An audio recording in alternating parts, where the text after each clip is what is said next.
राणी मोरे लिखित कथा one mistake and game over. सादर करत्या नम्रता पावसकर. तिने साडीचा पदर सारखा करत आरशात पाहिलं आणि पाहतच राहिली. बॉब केलेले खांद्यावर रोळणारे रेशमी केस, त्याच्या वळणदार बटांनी गालावर महिरप कोरली होती. मोठे पाणीदार डोळे, डाळिंबाच्या दाण्यासारखे रसरशीत ओठ, भुरळ घालणारा हनुवटीवरचा मोहक तीळ, तुकतुकीत केतकी वर्ण, मध्यम उंची आणि शरीराला योग्य तिथं वळ, आकार उकार आणि त्या सुडौल शरीरासाठीच बनवलेली आसमानी कलरची किमती जॉर्जेटची साडी.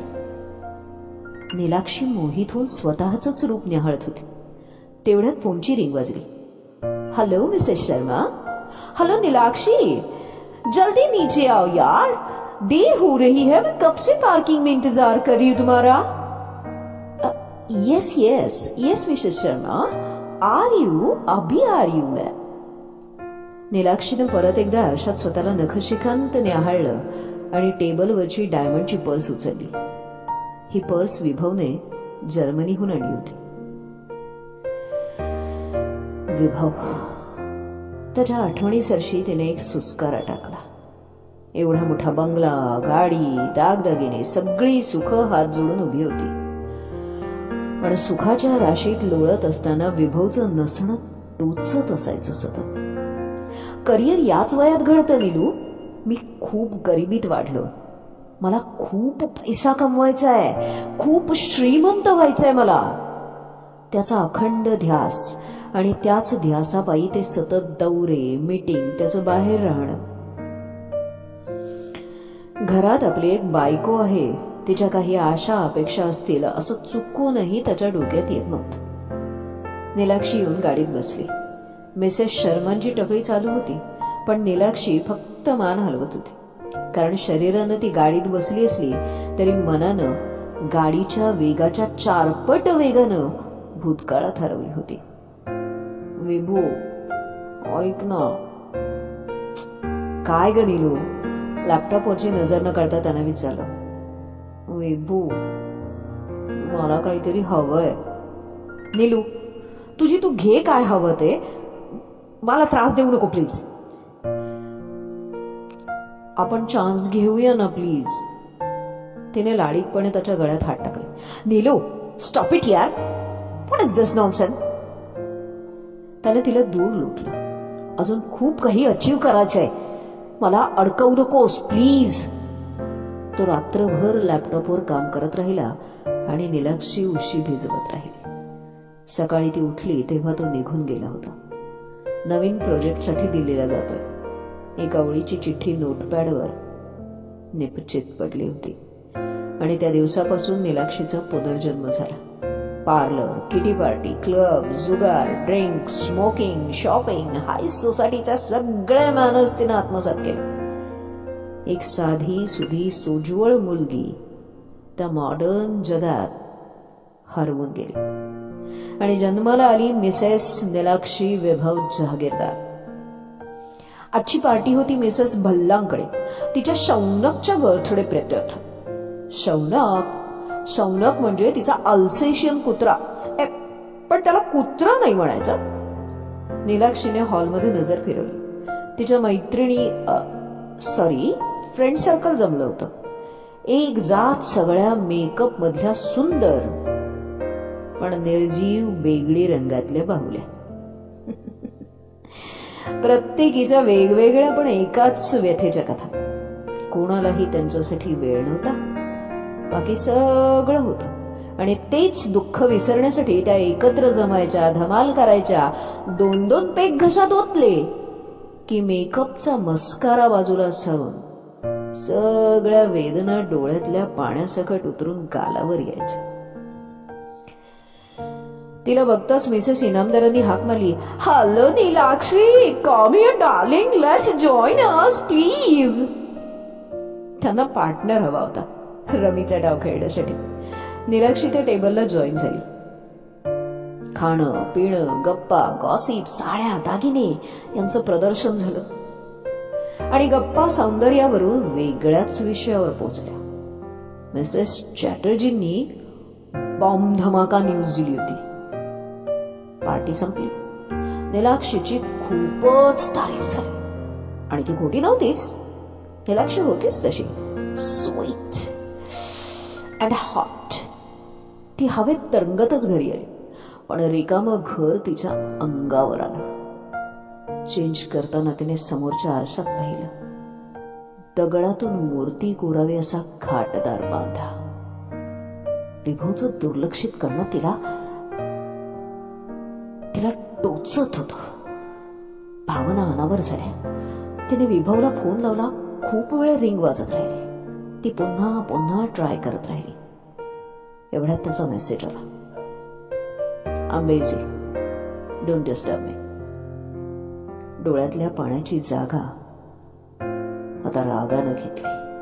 तिला मिसेस चॅटर्जींचं बोलणं आठवलं. खरंच प्रेम असं विकत मिळेल असं कोणी असेल?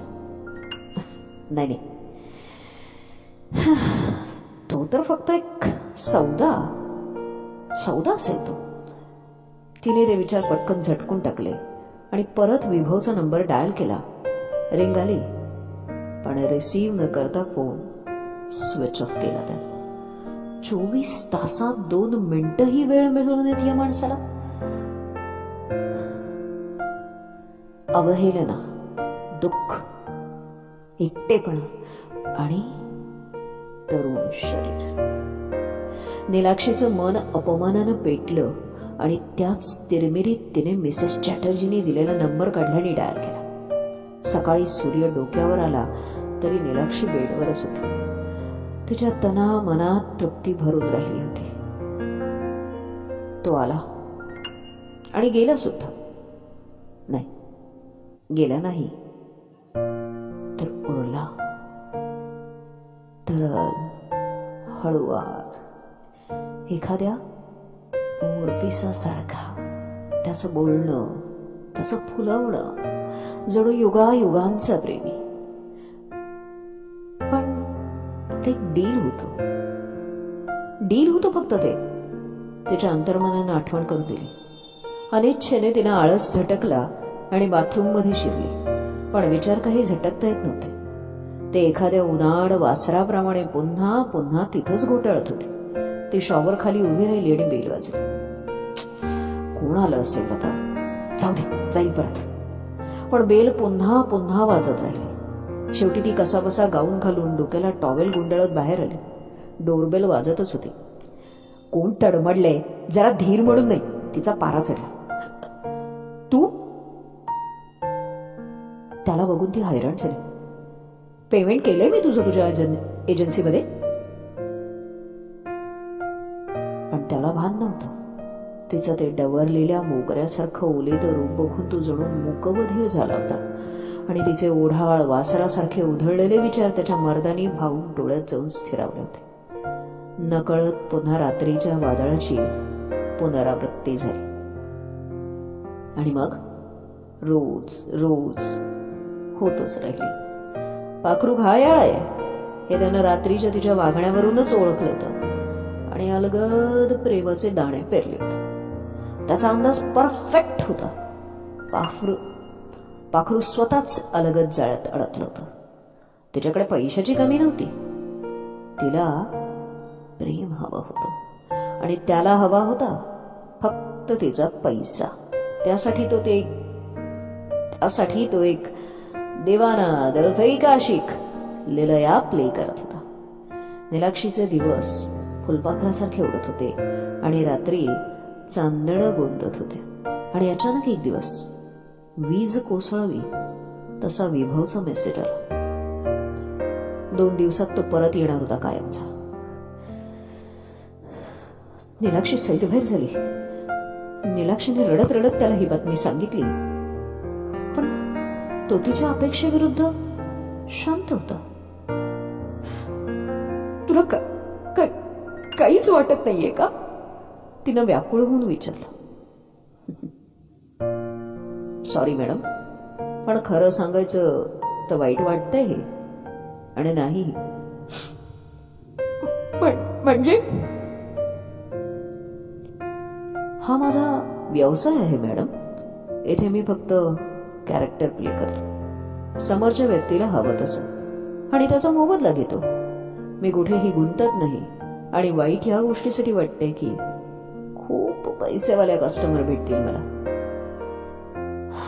पण तुमच्यासारखी सुंदर स्त्री, त्यानं वाक्य अर्धवट सोडलं, पण त्याची वखवखलेली नजर तिच्या अंग प्रत्यंगावर फिरत गेली. Get lost. चालता हो माझ्या नजरेसमोरून. अति रागाने तिला बोलताही येत नव्हते. Okay ma'am, good bye. तो काहीच देणं घेणं नसल्यासारखा सहज निघून गेला. नीलाक्षीला प्रचंड घृणा आली स्वतःची, पण सावरायला हवं होतं. 2 दिवस होते विभवला यायला. परत आलेला विभव खूप बदलला होता आधी गेलेल्या विभवपेक्षा. बिझनेसमध्ये खूप मोठा लॉस झाला होता. त्याची विदेशी पार्टनर जेनिफरने त्याला फसवलं होतं.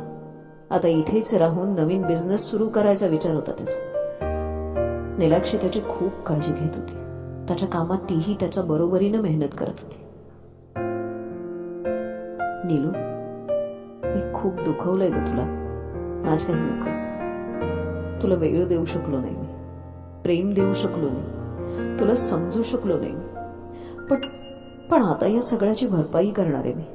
खूप खूप खुश ठेवणार आहे तुला मी. विभवच्या अशा वागण्या बोलण्यानं नीलाक्षीचे घाव भरत होते आणि नीलाक्षीच्या साथीनं प्रेमानं विभव सावरत होता. पुन्हा नवीन प्रोजेक्ट यशस्वी करत होता. 2 दुखावलेले जीव स्वतःची झालेली फसवणूक लपवण्याची धडपड करत एकमेकांना सांभाळत होते, स्वतः सावरत होते. आणि तो दिवस उगवला. नीलाक्षीला अचानक चक्कर आली. कामाची दगदग खूप आहे म्हणून आली असेल, म्हणून विभव तिला हॉस्पिटलमध्ये घेऊन गेला आणि डॉक्टरांनी खुशखबर सांगितली. त्यांच्या संसार वेलीवर फूल उमलणार होतं. नीलू, नीलू, मी मी मी खूप खूप खूप खुश आहे. तुझी इच्छा पूर्ण झाली नीलू. आणि मी मी बाप होणार आहे, बाप होणार आहे मी. त्याने नीलाक्षीला मिठी मारली. विभवच्या चेहऱ्यावरचा आनंद ओसंडून वाहत होता. नीलाक्षी ही लाजून गुलाबकाळी झाली होती, मोहरली होती. तुम्हाला डॉक्टरांनी केबिनमध्ये बोलवले. सिस्टर निरोप सांगून गेली. दोघेही डॉक्टरांच्या केबिनमध्ये गेले. डॉक्टरांनी दोघांच्या तोंडाकडे पाहिलं. त्यांच्या हातात नीलाक्षीचे रिपोर्ट होते. आनंदाने भारलेले ते 2 जीव त्यांना काय आणि कसं सांगू असा प्रश्न पडला होता. विभवला ती शांतता सहन होईना. Ma'am, anything serious? Yes mister Jagirdar. May I know what? हे मिसेस जहागीरदारांचे रिपोर्ट. हे मिसेस जहागीरदारांचे रिपोर्ट. And she is HIV positive. दोघांच्याही डोळ्यापुढे अंधारी आली. हॉस्पिटलचं छत कोसळतंय असं वाटू लागलं. त्या अंधारात विभवला दिसत होत्या जेनिफर बरोबर रंगवलेल्या बेभान रात्री. आणि तिला आठवत होता तो फक्त एक चूक, पण नव्यानं मांडलेला डाव पुन्हा मोडला होता. One mistake and game